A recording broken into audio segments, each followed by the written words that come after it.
সম্মানিত অভিভাবকবৃন্দ, আসসালামু আলাইকুম। তো এই মোট 4টি ক্লাস আমরা টেন্সের উপরে নিয়েছি। তো আলহামদুলিল্লাহ অনেক বাচ্চাই এখন টেন্সের পরিবর্তন করতে পারে, যে কোনো টেন্স থেকে অন্য যে কোনো টেন্সে নিতে পারে। কিন্তু প্রত্যেক ক্লাসে আমরা দেখতেছি কিছু কিছু শিক্ষার্থী আছে তারা পারতেছে না। এর কারণ তারা টেন্সের গঠনগুলো ভালোভাবে মুখস্থ করে নেয়। তাদেরকে যদি টেন্সের গঠনগুলো মুখস্থ বলতে বলি, তারা পারে না, দু একটা পারে, ভুল করে।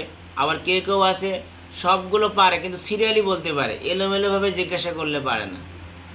সম্মানিত অভিভাবকবৃন্দ, টেন্স আপনারা জানেন এমন একটা বিষয় ইংলিশ গ্রামারের, এর সাথে পরবর্তী সকল গ্রামারের সম্পর্ক।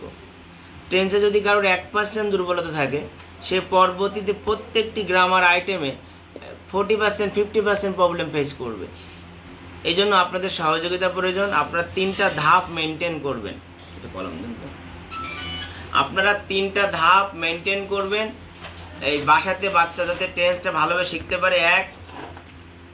যে আমরা ক্লাসে বলেছি প্রত্যেকটা শিক্ষার্থীকে বলতে হবে টেন্সের স্ট্রাকচারগুলো 10 সেকেন্ডে বলো, 10 বা 12 সেকেন্ডের মধ্যে মুখস্থ বলো। এই যখন একটা শিক্ষার্থী 10 বা 12 সেকেন্ডের মধ্যে টেন্সের সকল স্ট্রাকচার বলতে চাইবে, তখন তাকে টানা 2 দিন 3 দিন 4 দিন প্র্যাকটিস করতে হবে, বারবার প্র্যাকটিস করতে হবে। আমরা কেন বলি 10 সেকেন্ডে বলতে হবে? আমাদের উদ্দেশ্য সে অন্তত 100 বার প্র্যাকটিস করুক, যেন তার এটা মস্তিষ্কের, তার মেধার, তার ব্রেনের এত গভীরে এটা যেন ছাপ পড়ে, যেন কখনো আর না ভোলে। এই জন্য আমরা বলি 10 সেকেন্ডে বলো। অনেকে হাসাহাসি করে 10 সেকেন্ডে কেন বলতে হবে। আসলে 10 সেকেন্ডে বলানোর উদ্দেশ্য বারবার প্র্যাকটিস করানো। সম্মানিত বিবেকবৃন্দ, আপনারা আপনার সন্তানকে বলবেন তুমি টেন্সের স্ট্রাকচারগুলো 10 সেকেন্ডে মুখস্থ বলো। আমরা এগুলো ক্লাসে করি, কিন্তু আপনাদের সহযোগিতা প্রয়োজন। যখন আপনার সন্তান 10 সেকেন্ডে টেন্সের গঠনগুলো বলতে পারবে, তখন আপনি যখন ফ্রি থাকেন, সে যখন ফ্রি থাকে, তখন মাঝে মধ্যে তার সাথে একটু খেলা করতে হবে। যে আমি টেন্সের নাম বলবো, তুমি স্ট্রাকচার বলবা। আপনি বলবেন প্রেজেন্ট ইনডিফিনিট, আপনার সন্তান বলবে সাবজেক্ট প্লাস বিয়ন। আপনি বলবেন পাস্ট কন্টিনিউয়াস, সে বলবে subject plus was were plus ভার্বিং।